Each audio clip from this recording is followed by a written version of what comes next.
Alright, so we got the 680 back to the pool shop here. Currently trying to wash it. The first thing we do when we get it here is we'll pull these shields off. And Chase, he's doing a pretty good job on this one. I mean, it's still dirty, but we'll pull these shields off, and there are, I don't know, probably 10 to 15 shields throughout this machine, you know, just covering the pulley, the belts. I mean, there are a ton of pulley and belts, chains. It just takes a lot for everything to run. And so one of the first things we do, if we do not get the machine clean in the fall, is when we get it back, we will take the air wand and just kind of blow, because there's going to be, you know, dry chaff everywhere on the tail, you know, on the, just everywhere. So we will try to blow off as much as we can before we get it wet, because once you get it wet, it likes to splatter everywhere. So yeah, as you can tell, we went through some mud. But like I said, I mean, there's pulleys on the feeder house, belts, got a chain drive over here. So though, you know, there's shields on both sides, you know, 3 or 4 shields over here. But yeah, so anyway, you know, when we do wash these, always start from the top and go down. And it gets pretty aggravating because you get to one side, you get it spotless. You walk to the other side, it's filthy, because, you know, it passes through in the middle, and you go on the other, vice versa. You go back over there, you get it good, you come back over, and it's like, oh my gosh, you know, it's a mess over here. But it's a lot of back and forth. They just, my gosh, they take time. And we do pressure wash the outside here, but we do have a cage for the forklift that we will put on that. And but we do hand brush the outside. So we'll get there. Like I said, Chase doing a good job at it, but yeah. And thankfully the other machine is not this bad. This 4020 has probably sat here about a month without being started. So I thought for sure it would be dead. I brought the jump box, set of cables, and no, she fired right up. This is probably, this 4020, and we have a 4430 that are probably the most reliable starting tractors any time throughout the year. They just, I don't know, they just seems like they fire right up. But yeah, I think we're gonna start hauling some corn out of here into this week and try to get these bins cleaned out. I'm heading up to another set of bins now that you've got a shivers bin. Kind of for those that have no idea what I'm talking about, it's a 48-foot bin. It's a drying bin. Excuse me. But it's going to be hard to explain. Yeah, it's going to be hard to explain.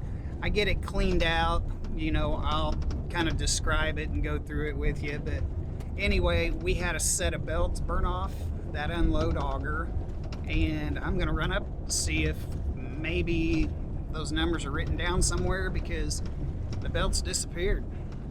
So they are either in the holding tank, I don't know. We never did, we pulled a couple loads out, but Mike never did see them in the semi. So anyway, we're gonna get those either measured, or we'll get a new set of belts on, and we'll be up there probably next week hauling out. All right, we made it. So as you can tell, there's no belts. No belt on the top pulley. So I'm gonna look in this building, see if he's got something written down. That sure would make it a lot easier.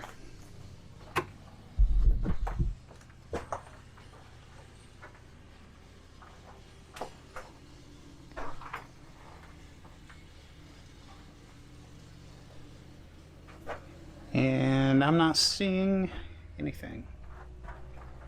Do see some belts, but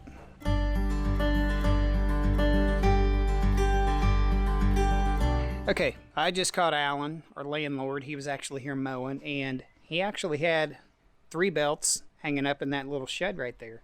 They were an AX60 from Napa, and I went ahead and threw them on. We got the shield put back on. So while we were at it, it was a mess here. We have not been here for a while, and we did have it tarped, but you know, just not popping in periodically. The wind blew it off, rain got in, the beans were nasty. So anyway, it's all cleaned up, looking good, smelling good here now. We will be here first of the week, I believe, and we'll start getting this bin cleaned out because it's pretty much cored. This is the shiver bin, and we get inside. I'll kind of show you what that is for the people that don't know. But so the combine's starting to look pretty good.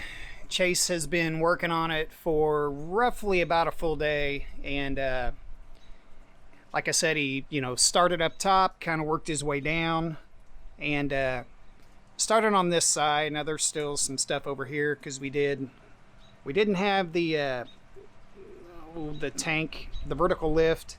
There's plates right there. They were on, so I come over, I took them off, and we kind of got them opened up. But anyway, that's why it makes a mess there. But so got the feeder house. He did have it pretty clean, but this is what I was saying. You get this area clean, you come around to this side, you start blowing, it just blows everything back onto what you've washed. That's why you pretty much have to work combines more or less in a circle until you just get it all. You want to make sure you get the top first and just kind of work your way down, but you're constantly, I mean, you may go around it 4 or 5 times, but yeah, this looks pretty good. So I think tomorrow he's going to get it inside the grain tank, and there's 2 troughs I'll show you in the morning that kind of go over the flighting, the horizontal augers. But anyway, we pull them out, and there's going to be some corn in there, so we'll get that flushed out. And as we do that, when we flush things out in there, it's going to come out of these holes right here, and that's where the plates are that I took off. So we will do that. We will rewash around the engine bay, and we will be pretty much good up there. Then he'll come back down here, and he'll just start kind of going around it until we're clean. And he was actually taken off Friday to go to some big race IRP. But I think Buck and I will get over here Friday with the forklift, as I mentioned earlier, with our cage, and we'll just kind of go around up and down. We'll brush all this, get the wheels, do all that. So we'll be in pretty good shape there. The other combine, we will get it back here, but it is nothing like this one. For the life of me, we cannot really remember where we got into mud. You think you'd remember that, just from this past fall, but I guess I'm getting forgetful in my age, but yeah. As you can see, Travis is quite a daredevil, but it's just something that has to be done. We like to do it in the fall when we get done, but it was Christmas time and cold and wet, and we have to do it outside. So here we are, or there Travis is anyway. I just run the forklift. When we get done, it'll be clean, and we'll take it over to the other shop and start going through it. You can see that it makes a big difference when you get them cleaned up. It comes back to its natural color. It's quite a job, but it's well worth it, especially when we get them in the other shop and go to work on them and they're clean. So that cage that Travis is standing in is a safety cage that we made for different things here on the farm. It works really well. So that's what our Friday morning consists of. 1 down and 1 to go. Getting ready to take this over to the other farm where we can get it in the shop, let her drain, and start working on it. Well, we're up the other barn getting combine number 2. 8400 was dead. Got it jumped. Somebody had left the two-way radio on, but anyway.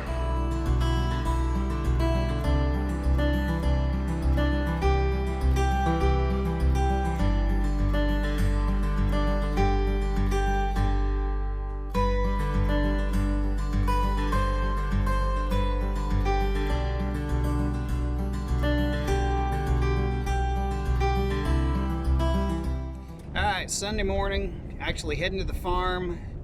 I got word the sweet corn, Bucket told me the sweet corn is ready and tastes good. So I'm gonna go pick a couple ears that way, and yeah, Leon, I'll be in touch, buddy. Have you come down, we'll smoke a cigar and eat some sweet corn out of the field. How about that? Anyway, graduation went off without a hitch. It was actually a real nice ceremony. Had it out on the football field. So the only downfall was it was just 2 members per family. So you know, you had some grandparents upset, but you know, I understand, and they do too. So, but anyway, the graduation party yesterday. Yeah, it was just hot. Oh my gosh, we had 4 or 5, you know, fans going, just trying to keep air moving, but it was pretty miserable, but all in all went well. So yeah, let's get to the farm and let's go pick some sweet corn. All right, so here's what we got. Oh my. Look at that beauty. It is a bicolor. We only plant Roundup Ready. Yeah, that is perfect. I gotta tell you right here, if you've never eaten sweet corn straight from the field, you don't know what you're missing. Because it is awesome.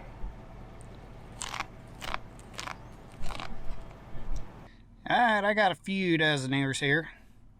I actually have a graduation party I'm going to go to here in a few hours, so I thought, well, I'll pick enough to give them some. They'd probably like that, so yeah, we're going to eat good tonight. Take care, guys. I want to thank everybody again for watching our videos. If you want, leave a comment. Don't forget to subscribe. You know, click that bell notification. You know, and then you'll know when we upload. So take care, guys. God bless.